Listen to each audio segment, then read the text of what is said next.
జై శ్రీమన్నారాయణ. శ్రీమతి రామానుజాయ నమః. అందరికీ నమస్కారం అండి. వెల్కమ్ టు హైమ చెప్పే కథలు. నేను మీ హైమ రామానుజదాసి. ఈరోజు మనం చదువుకోబోయే స్టోరీ పేరు రాధా మాధవీయం. రచించిన వారు జీవి శ్రీనివాస్ గారు. ఈ కథ స్వాతి మాసపత్రికలో జనవరి 2026లో ప్రచురించబడింది.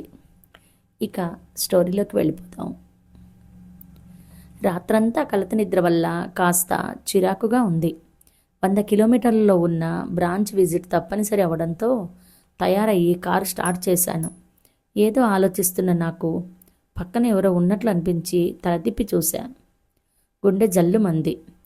వేగంగా కదులుతున్న కారులోనికి ఎలా వచ్చాడో, ఎప్పుడు వచ్చాడో, మధ్య వయసు, చామన ఛాయ, చక్కగా దువ్విన జుట్టు, మంచి దుస్తులు, చూడగానే చదువుకున్న వ్యక్తిని తెలుస్తుంది. నన్నే చూస్తున్న అతన్ని ఎక్కడ చూశానా అని ఆశ్చర్యపోతుండగా, నువ్వే చెప్పు, ఇదేమైనా బాగుందా? ఉర్ములేని పిడుగులా అడిగాడు. ఏది బాగుండటం, ఏది బాగాలేకపోవడం అర్థం కాక తెల్లబోయాను. రాధ ఇంత పని చేస్తుంది అనుకోలేదు. ముఖం కందగడ్డలా పెట్టి అన్నాడు. రాధ, ఈ పేరు ఎక్కడో విన్నట్టుందే.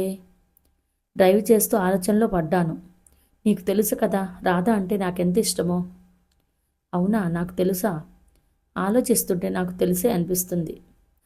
కారు ఊరి దాటి హైవే ఎక్కింది. కుతూహలంగా చూస్తున్న నన్ను పట్టించుకోకుండా, నా ముఖం అయినా చూడకుండా చెప్పుకొని పోతున్నాడు. తనపై నాకు ప్రేమ తగ్గిపోయిందట. తననొక మనిషిగా కూడా చూడటం లేదట. అసలు తన ఇంట్లో ఉన్నట్లే నాకు పట్టడం లేదట. ఇంకా ఎన్నేసి మాటలు అన్నదో చెప్పలేను. ఏమనాలో తెలియక మౌనంగా డ్రైవ్ చేయసాగాను. మొన్నటికి మొన్న అమ్మవారికి చీర పెట్టాలి, ఒక చీర కొనడానికి వెళ్దాం పదండి అని చెప్పింది. ఆ రోజు నేను ఆఫీస్ నుంచి మంచి చిరాకుతో వచ్చాను. నా ఫీలింగ్తో తనకి పని లేదు. ఆమె ధోరణి ఆమెదే. ఒకసారి నా ముఖం చూసి, గత నెలలో సరదాగా షాపింగ్కి వెళ్ళినప్పుడు 2 చీరలు కొన్నాము కదా, అందులో ఒకటి పెట్టేసేయి అన్నాను. అవి కుట్టించేశాను, పనికి రావు. కొత్త చీర కొనాలి అని చెప్పింది. అదేంటి, అవెందుకు కుట్టించావు? ఈ నెలలో అమ్మవారికి పెట్టాలి అని. నీకు తెలిసినప్పుడు ఒక చీర అయినా ఉంచుకోవాలి కదా అని గట్టిగా అడిగాను. ముఖం కాస్త ఇబ్బందిగా పెట్టాను. కానీ అతని వాక్ప్రసంగం ఆగడం లేదు. అయినా ఇప్పుడు నా దగ్గర డబ్బులేమీ లేవు. అంతేలేండి, నా కోసం చీర అడిగానా ఏమిటి? అమ్మవారి చీర కొనడానికి అంతలా కేకలేస్తున్నారు. అవునులేండి, అదే మీ ఫ్రెండ్స్తో షికార్లు, హోటళ్ళకి వెళ్ళడానికి డబ్బులు ఉంటాయి. మీకు ఇంట్లో కన్నా వీధిలో వాళ్లే ముఖ్యం. చేతులు తిప్పుతూ అంది. నాకు సర్రున కోపం వచ్చింది. పళ్ళు బిగిస్తూ అన్నాను. నేనేమైనా బలాదుర్లు తిరుగుతున్నానా? తాగి తందనాలు ఆడుతున్నానా? అదొక్కటే తక్కువైంది. తాగడం నేర్చుకుని ఎంజాయ్ చెయ్యండి. తందనాలు నాకు చెప్పి ఆడతారా ఏంటి? మొగుడు పొద్దున వెళ్ళి ఆఫీస్ చిరాకుతో అలసిపోయి ఇంటికి వచ్చాడన్న జ్ఞానం లేకుండా నీ నోటికి వచ్చినట్టు మాట్లాడుతున్నావు. మీరు ఒక్కడే నా కష్టపడేది. ఇంట్లో బండెడు చాకిరీ నేను చేస్తున్నాను. కానీ నాకు ఒక గుర్తింపు అయినా ఉందా? నేనేమి మాట్లాడుతున్నాను, నువ్వేమి అంటున్నావు? సంబంధం ఉందా? నెలాఖరు కాబట్టి డబ్బులు లేవు, చీర కొనలేను అన్నాను. దానికి ఇంతటి రాద్దంతం అవసరమా అన్నాడు. రాద్దంతమే. అమ్మవారికి చీర కొనమంటే మీకు రాద్దంతంలా ఉందా? వింటున్న నాకు తలపగిలిపోతున్నట్లు అనిపించింది. చూసావా, మొన్న జరిగింది చెప్తుంటే వింటున్న నీకే తలపగిలిపోతుంటే మరి ఆ రోజు నా పరిస్థితి ఏమిటో ఊహించుకో. నిజమే పాపం, అదే మాట అన్నాను. అయినా నా మనస్సులో మాట ఎలా తెలిసిపోయిందో. అయిపోయింది అనుకున్నావా? విను, ఇంకా ఉంది. బయట లొడలొడా వాగుతూ, జోకులు వేస్తూ, నవ్వుతూ మాట్లాడతారు. ఫోన్ వచ్చినా అంతే, ఎంత నవ్వుతూ మాట్లాడతారో. అదేం పాపమో నాది. ఇంటికి రాగానే మౌనంగా కూర్చుంటారు. పెడితే తింటారు, కామ్గా పడుకుంటారు. పెళ్ళాం దగ్గర నవ్వుతూ మాట్లాడకూడదని మీ ఫ్రెండ్స్ ఎవరైనా చెప్పారా ఏంటి అని సాగదీయసాగింది రాధ. నాకెక్కడో కాలింది తెలుసా? నువ్వెక్కడి నుండి ఎక్కడికి వెళ్ళిపోతున్నావు? ప్రశాంతంగా కోనేరు ఉంటే అందులో రాయి వేసి అలజడి చూడటం నీకు ఇష్టం కాబోలు. వెంటనే విసవిసా వెళ్ళి బెడ్రూమ్లో మంచం ఎక్కి పడుకుంది. నువ్వే చెప్పు. పొద్దస్తమానం ఆఫీస్లో ఒత్తిడి, క్లయింట్స్తో నవ్వుతూ మాట్లాడకపోతే కుదరదు. ఆఫీస్లో ముంగిసలా కూర్చోలేం కదా. నలుగురితో పని కలుపుకొని పోవాలి అంటే కాస్త సరదాగా మాట్లాడాలి కదా. అక్కడ నచ్చకపోయినా నవ్వు నటిస్తూ మాట్లాడతాను. నోరు నొప్పైపోతుంది.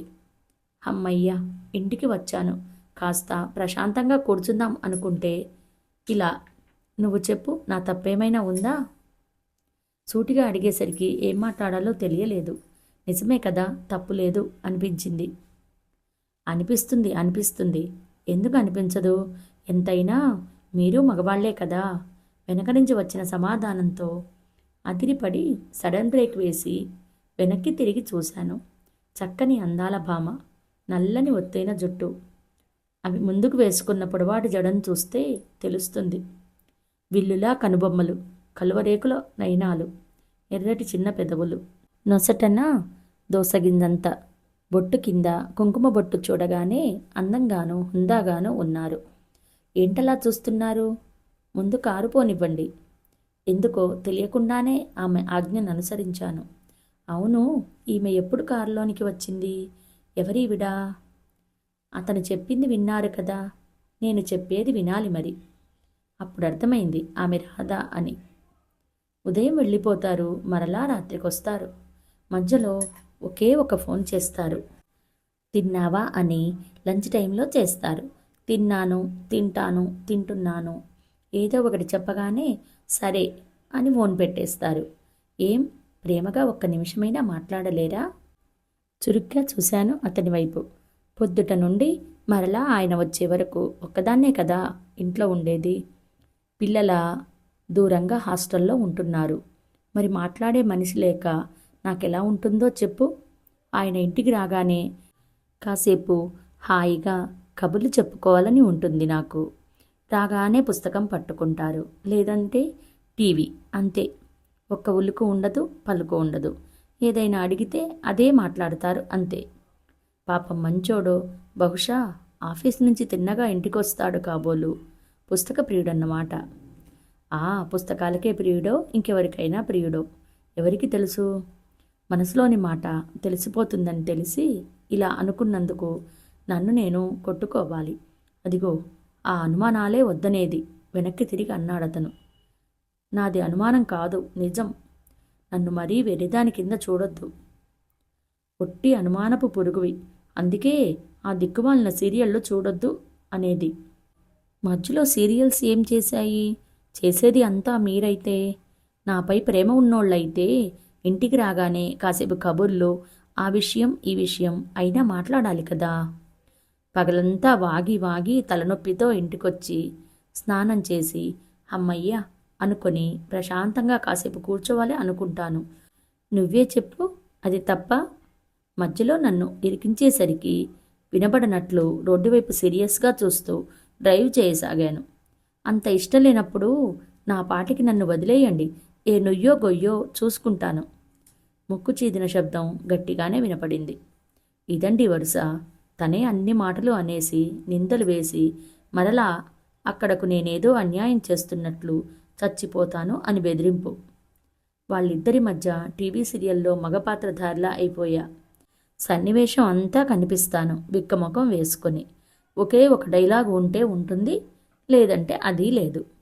డ్రైవ్ చేస్తూ హాయిగా మెలోడీ సాంగ్స్ విందాం అనుకుంటే ఇలా వీళ్ళిద్దరి వాదనలో చిక్కుకొని పోయానన్న కోపంతో తప్పు మీదే అతని వైపు చూస్తూ అన్నాను. ఇంటికి వచ్చి భార్యను సంతోషపెట్టడం రాదు కానీ మరలా పోతు కబుర్లు చెప్తున్నారు. మీరు కూడా అలాగే తయారయ్యారు. భర్తను ప్రేమగా చూడటం రాదు మీకు. ఇద్దరినీ ఒకేసారి కడిగేశాను. కానీ కార్చిచ్చులో కాలు పెట్టానని ఆ క్షణాన నాకు తెలియలేదు. మీరు కాస్త మాట తుళ్ళుతున్నారు. వెనక నుంచి కంగున మోగింది యుద్ధబేరి. ఆయన ఉదయం వెళ్ళి ఆఫీస్ పనులతో విసిగి వేసారి వస్తారు. రాగానే నాతో ముచ్చట్లు చెప్పకపోతేనేం? ఆఫీస్ అవగానే తిన్నగా ఇంటికే వస్తారు. మధ్యలో ఎక్కడ ఆగరు. మిగిలిన మగవాళ్లలా స్నేహితులతో బాతాకానీలు పెట్టుకొని రోడ్డు పక్కన నానా గడ్డి తినిరారు. నేను ఏం పెడితే అదే తింటారు. ఎప్పుడైనా కూర చేయకపోయినా పచ్చడి వేసుకొని తింటారు కానీ పల్లెత్తు మాట అనరు. అలాంటి వారిని నీ నోటికొచ్చినట్లు అంటావా? బిత్తరపోయాను. మీరుతో మొదలుపెట్టి ఏకవచనంలోకి వచ్చిందా మహాతల్లి. ఇంతసేపు మొగుడుపై అరిచి ఇప్పుడు వెనకేసుకొని రావడం చూసి ఆశ్చర్యపోయాను. ఏమిటి, నా భార్య నన్ను ప్రేమగా చూడటం లేదా? ఎవడు చెప్పాడు నీకు? నేను వారమంతా ఆఫీస్ పనిలో మునిగిపోయినా ఇంటిని చక్కగా ఉంచుతుంది.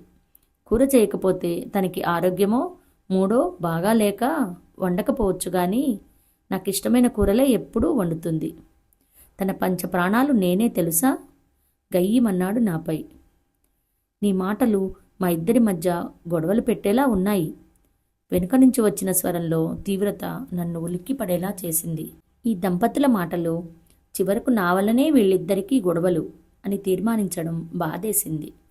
ఇంతలో నేను చేరవలసిన గమ్యం వచ్చేసింది. కారు ఆపుతూ, చూడండి, నేను చెప్పేది వినండి అంటూ నా వివరణ ఇవ్వబోయాను. నువ్వేం శుద్ధులు చెప్పనవసరం లేదు. మా ప్రేమను ఎవ్వరూ పాడు చేయలేరు ముక్త కంఠంతో అని ఒక్కసారి అదృశ్యమైపోయారు. ఏమిటి వింత, ఏంటి మాయా? తల పట్టుకొని కూర్చున్నాను. అప్పుడు గుర్తుకొచ్చింది. రాత్రంతా నిద్రపోకుండా రాయబోయే కథ గురించి ఆలోచించడం వల్ల ఆ కథలోని పాత్రలు నన్ను వెంటాడుతున్నాయని. నవ్వుకుంటూ కారు దిగాను. ఎందుకైనా మంచిదని కారులో మరోసారి చెక్ చేసుకొని